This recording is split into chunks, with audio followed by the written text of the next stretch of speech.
Hey, it's Aaron the Metal Theologian. Listen to this riff.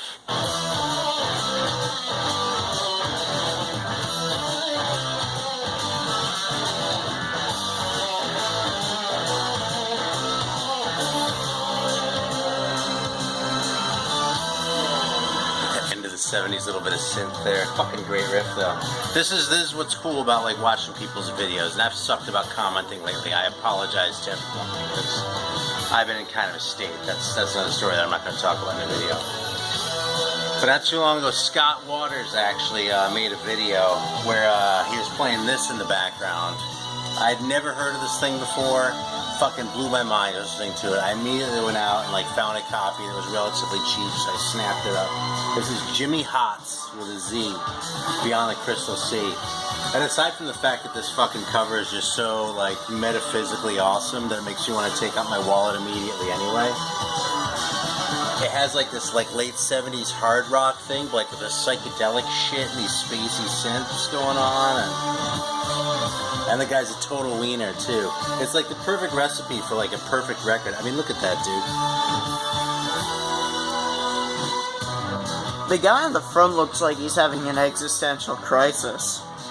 Yeah, but like he's standing in front of all of this and he just doesn't want to live anymore. No, but see, here's the thing. Anything like negative that you might say about his appearance is offset completely by the fact that there's painted on chest hair. So like that just trumps everything. This cover's a 10 out of 10. So anyway, watch videos and pay attention to what's going on in the background because I'm loving this fucking record. Very welcome addition. And thanks Scott for turning me on to it. And speaking of Scott, also by way of house cleaning, Scott recently sent me this thing, and I wasn't listening to much metal, so I kind of put it aside until I was in the right frame of mind. Long time ago in my Jesus Metal video, from like almost 2 years ago now, I reviewed the first Bloodgood record, among other things, and I said it was a piece of shit. And I'll say I've listened to it a couple times since. I still think it's a piece of shit. He was telling me this record was good. Finally said, fuck it, I'm just going to send him a copy. Scott sent me this. This is a good fucking record. And not only is it really good, but I'm really kind of fascinated by it because, like, they'll pull some of the same kind of cornball moves that they do on the first record. But on this record, they work, you know? Like the second song, Vagrant People. There's this weird thing where they have, like, these weird, like, low vocals, like, in the chorus that could just be corny as hell. But the way they deliver it, it just works, man. The pieces fit together and it's cool. There's another tune on here that kind of sounds like it's heading into ballad territory, but again, it just like ends up coming out a really good song. And I was expecting, if Scott puts his reputation on something, I'm gonna go, you know something, odds are pretty good that's a good record. Because the fact is, if Scott's raving about a record, and I say, come on, dude, is that really such a good record, or you just kind of like it because it's sentimental, or because you just like that artist, or whatever? He'll be like, yeah, I suppose it's sentimental, whatever. Not this one, though, man. He, like, put his on there. So with Scott's putting his, you know, his word behind it, objectively, I figured it was probably going to be good, but this exceeded even that expectation, so awesome record. Hey, Bub. Yeah. I think you're forgetting something. What? Soda? No, I haven't forgotten. Okay. So just by way of house cleaning here, I've been reunited with this old friend recently. I had this masterpiece back in the 80s. It was even on white vinyl like this one is, and it's definitely kind of a thrashier sound and less like that sort of 80s black metal sound that they had going on the first EP and Infernal Overkill. But I almost think as far as the riffs go in that, this record might be even better than Eternal Devastation, which is hard for me to say because that's the record that got me into Destruction, was Eternal Devastation. But this one is really fucking solid. I've been playing it a fair bit. Yeah, the cover keeps giving me nightmares whenever he plays it, though. Yeah. Yeah, and finally, I've got to get an honorable mention to these guys. They don't get talked about much around here. This is Bulldozer. Very Motorhead influenced. Also kind of an 80s kind of black metal sound. So, you know, very miles away from like the Norwegian shit. But like dark, really kind of chugging. And these things have been reissued kind of recently. In fact, I think just this year, there's a tiny little label out of Italy who reissued this one in their second album, which is called The Final Separation. So I actually sent away for that one because I already had this one. So great stuff. Don't let those cornball like antics on the back cover put you off, because that front cover is more like what the record sounds like. And it's really good shit. So, a while back, I tried to get on the bandwagon with the nasty metal and do an overrated or underrated episode. The footage got all fucked up, so it never quite happened, even though the videos technically got made. But we're gonna give that another crack today. After we drink this soda, which is, I think, called Quina beer. I'm not sure though. Quina beer, with Champion George Prince on it. It's a soft drink. You know, because it says the soft drink right there. Who is George Prince? Someone in the comments. Yeah, carbonated water, sugar, corn sweetener, citric acid, natural and artificial flavors. And the ingredients are also in Spanish. That's sort of another clue, but I have no idea what to expect from this thing. That's pretty much pure soda. It's from Miami. And I can't use the bottle opener for this, but let's bust it out and see how it is. I seriously have no idea what to expect. I don't know if this is going to be a near beer, or it's going to be a cola, or it's going to be a ginger ale. It smells fruity. It's not a near beer. That's a shame.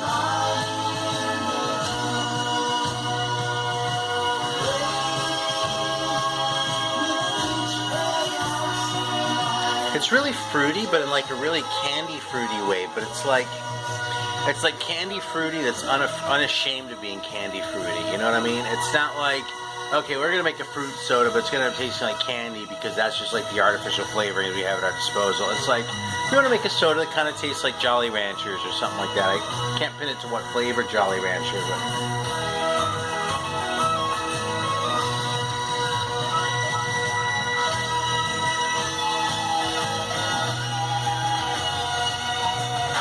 has a little Smells bit like Hawaiian Punch. Yeah, it has a little bit of a Hawaiian Punch kind of vibe going on. Has a little bit of an undertone of something else too that I can't quite pinpoint. I almost want to say there's like a hint of cream soda flavor underneath it, like a very slight cream thing based on the face Spencer's making. I may have nailed that, but it's not a cream soda at all. It's really, I guess it's sort of like a Hawaiian Punch cream soda is sort of what it tastes like the more I think about it, you know? With a little bit more candy than the Hawaiian Punch would lead you to believe.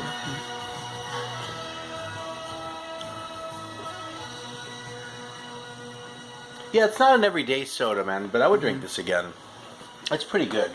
I'm going to carry it over here to the metal section where we're going to do our overrated or underrated. Hang on, don't. At least it's drinkable, cough, cough. Fuck. It's not metal. Yeah, there's some shit in the way here. Alright, let's bust out the dice. How many are we going to do? 5? Sure. I figure out how many cubes I have again. I always forget. 18, I think. You need a 20-sided die. Yeah, these are nice dice, too. I might have shown these once before, but I'll show them again. Yeah, those are the ones I picked out.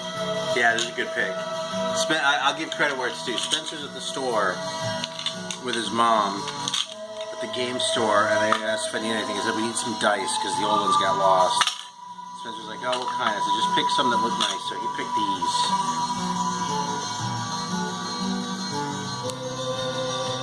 So I think that's a damn fine choice.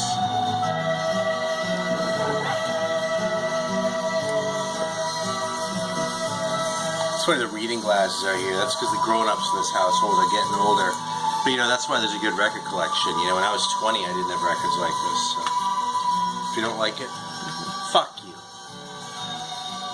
Alright, so, That was straightforward. 6, 8, 10, 12, 14, 16. Okay, so if it's over, well, I suppose I could reach into the comps if it's, 17 stuff. That's distracting me. Oh, shit. Okay, so 19, so I gotta roll again. Right? Yeah. Yeah, I suck at counting. 5. So I'm gonna do this, just reiterate the game, okay? Are we In going? case you're not watching Nasty Metal's videos, in which case you're a fucker, you should be. Okay, because the Nasty Metal dude, he's very prolific. If you can't stay on top of all of them, I won't blame you, but he He does all sorts of cool features. He did U.S. Power Metal Month, which was awesome, where he featured different power metal bands from the U.S. And he just started recently, maybe a month or two ago now, started this Overrated or Underrated series, where he just pulls names out of a hat and discusses whether they're overrated or underrated. And it's a great idea because you can look at it from a few different angles. So I'm basically pulling out 5 random records, but I'm not going to say, oh, here's 5 random records. I'm going to talk about whether it's overrated or underrated. So 1, 2, 3, 4, 5.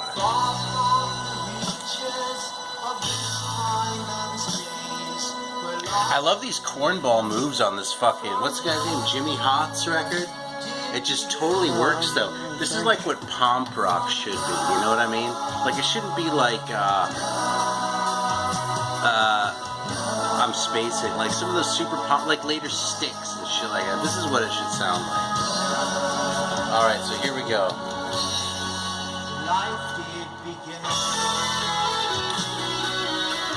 Alright, so it's not really the greatest first one. This is the Filthy Rich Band. I don't really think I can honestly say they're overrated, but they're not really good. Like, they're not really rated at all, and that's probably just about right. So it's actually not that bad. Maybe I'll even needle drop this. I just don't feel like stopping this to needle drop the Filthy Rich Band, but, you know, it looks cool, except for the name, right? And that logo. But, you know, the fact that it's a plain cover and the really simple logo and the private label. I mean, this just looks like it ought to be cool. But it's just kind of glammy. It's just a little bit too obvious. You know what it kind of reminds me of in a way is that Sin record, the one that's praised for their music, damned for their lyrics. That record's really kind of a turd too. And it's a little bit interesting, just as sort of an artifact of its time, just like this is.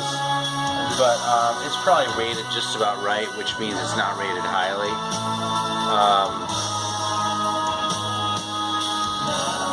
I'm trying to think if I even want to call it overrated, but I don't think that record set me back more than $10 when I found it. So I don't really think I'd call it overrated. It's a turd though, man. You don't really need it. You know, listen to it. It's interesting. If you listen to any of these records, there's something educational to be had from it, but yeah. Alright, 16. That's the last one, right? Okay, so it's 16 down here. Let's see what we find. We have some pretty good shit here at the end of the alphabet.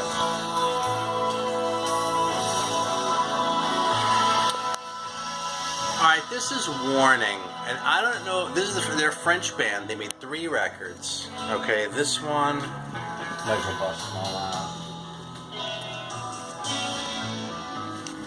So they made 2 self-titled records, which is a little bit confusing, but this is the first one, this is the second one, and this is the third one, and this is really the glammiest of the 3. But this is a really cool, like, straight-ahead, like, mid-80s sounding metal band. Actually, they're early, too. This is 81, 82, and I think this is 84, the last one. Yeah, so 81, 82, and 84. You know, they were really right up there with what was going on in the UK or the States. They didn't sound behind the times at all. They did sing in French, so, you know, I'm sure that put a lot of people off. But these records are really good, and I would actually say that given, like, given Warning's career and given the distribution they got, I mean, I think they were on Carrere. I bought all these records in the wild. Yeah, given that they got Dieter Dierks to produce them and shit like that, I would say this band is underrated. Warning. It's a very cool band. I know Greeno's talked about them before. And you know, it's not the greatest band of all time, but if you're like wanting to dip a toe, I mean, it's funny, I talk about French metal a lot because I really love French metal. But if you're wanting to dip a toe into that without like, you know, starting to go right for like the Strats on records and other ones that might be expensive, I think Warning is a really good starting point. Be a little bit patient. You'll probably find those turning up at the local record store. I actually got both of those. I actually got doubles of the second and third ones. I got one in Charleston and one in Columbia here in South Carolina. So clearly, you know, they've made it around. And those are in Greeno's collection now. But they're a really cool band, worth tracking down, and really enjoyable. So I would say underrated on Morning. More people should know about them. All right, 12. 8, 9, 10, 11, 12. Is that right?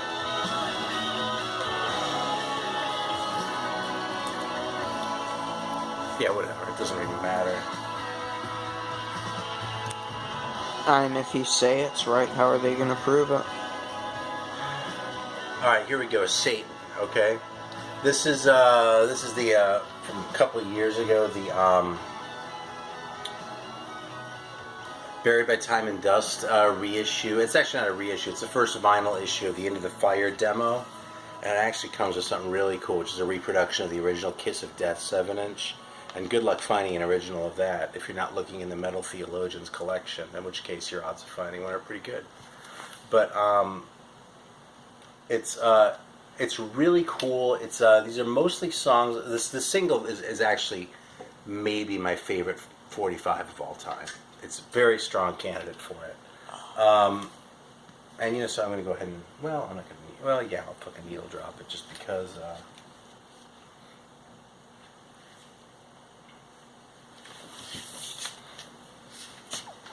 Just because the music stopped, so you gotta do something, right? So the tunes on this record are like rough versions of a lot of the songs that later appeared on Court in the Act, which was their first real record. They had a different singer who technically wasn't anywhere near as good as Brian Ross, who they had poached from Blitzkrieg. It's a very good record. I like Court in the Act just fine. It took me a long time to get into that record, actually, I should say. I thought it was boring for a long time. It really took kind of a lot of listens for me to get my head around that record and really come to appreciate it.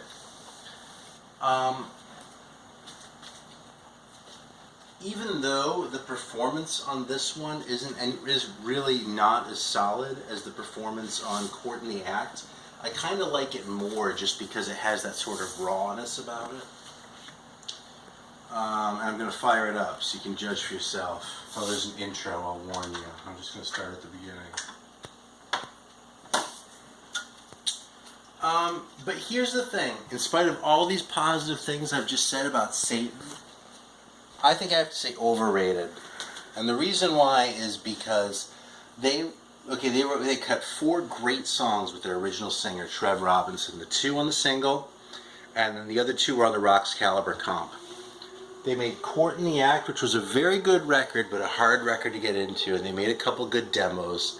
Then they kind of meandered around and kind of lost their way a little bit, and did more records that were decent, but okay. And for a band that overall, as far as their career goes, I think really merits maybe a 6 or 7 out of 10.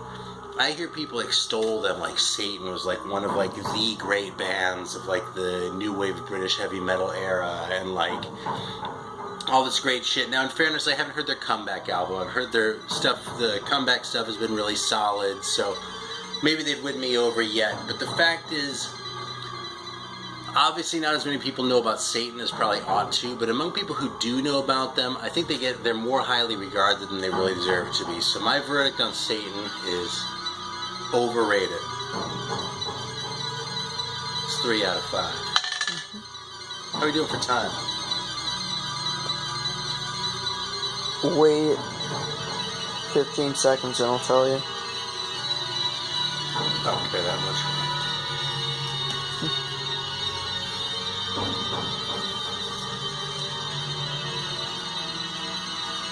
Alright, Slough Feg? 19. Okay. It'll be just about me. Slough Feg is grossly underrated. I've talked about Slough Feg before, so I'm just going to leave this one instead of needle dropping it. I'm probably going to do a feature on these guys. But especially with all the talk about new wave of traditional heavy metal stuff, people don't seem to talk about Slough Feg for shit. And the fact is, these guys were doing it back before there was such a thing as a new wave of traditional heavy metal. They started like in the 90s, playing, classic sounding metal with like awesome hooks, really thoughtful riffs and interesting subject matter to boot. And they were doing it a decade before any of these clowns out of Sweden started doing it, when they were all still stroking themselves with their black metals. So Slough Feg's a great band. They're fantastic live. Saw them lots of times in San Francisco. And if you're watching this video and you don't know Slough Feg, fucking do yourself a favor, man. Underrated. That's the fastest one I think you've ever done on one of these. Oh yeah? I'll tell you something. That was 1 minute for a record. People talk. You hear about his singer's kind of weak? Kind of sounds like he's struggling. I kind of like that though. It's authentic, you know. No, it's like if you look around, you'll hear, oh, Satan, like this great band, and Slough Feg is sort of an afterthought. I will take any Slough Feg record over any Satan record any day, except for the first single by Satan. That's the exception. But any like full length Slough Feg stuff, no brainer. All right, I fill in the side because that's fucking carpet. All right, 3. This is gonna be the last one.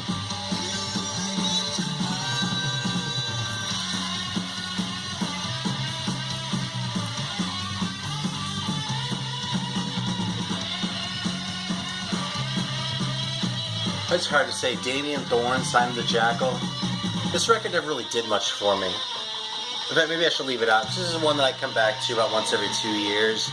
It's really never made much of an impression on me. So, and I don't know that it's really rated at all. So, I'm actually going to put it aside and pick a different one because I don't even know how to evaluate this one because I don't know whether this is overrated or underrated, and I don't know how I feel about it relative to this other thing that I don't know. So there isn't even a starting point. So here, I'll stay Q3 though.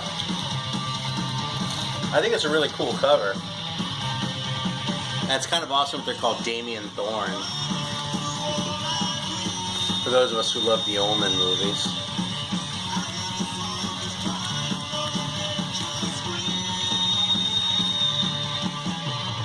Alright, Dead Serious, Who's Your Buddy? That's a great cover. Alright, this is going to get a needle drop.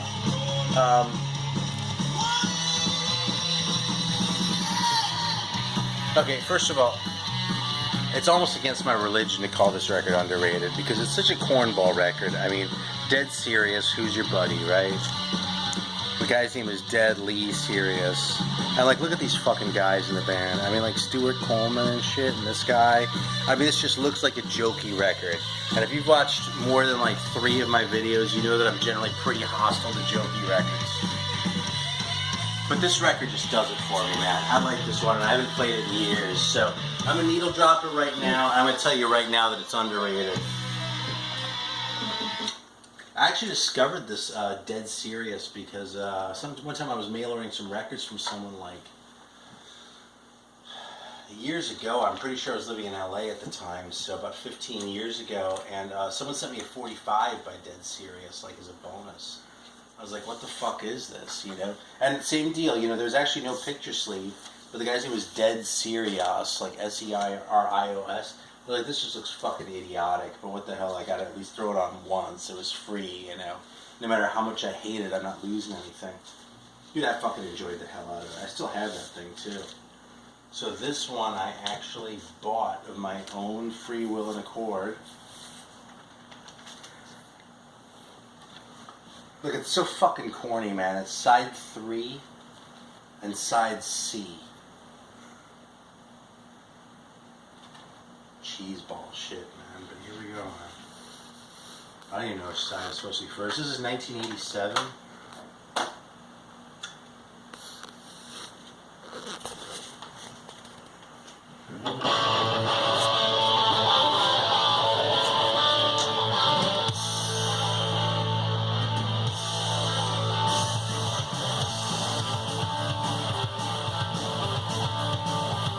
Comes an insert.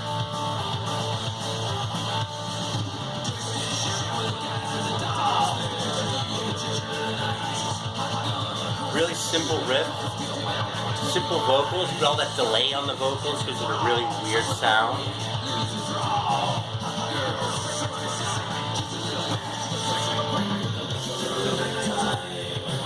It's like no bullshit rock and roll, just metal enough to make it into the metal section. but like unapologetic about what it is, man. This record is fucking awesome, man. I love this shit. I'd forgotten how good this record is, in fact. That's why I like playing 5 random records, man. Okay, so Dead Serious, fucking underrated, because if there's one of you who isn't James Ferraro, who's heard of this record, I'm gonna be surprised.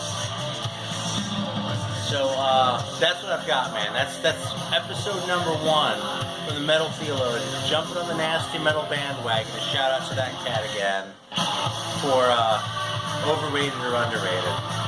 So join in, man. This shit's fun. Thanks for watching, and we'll see you next time.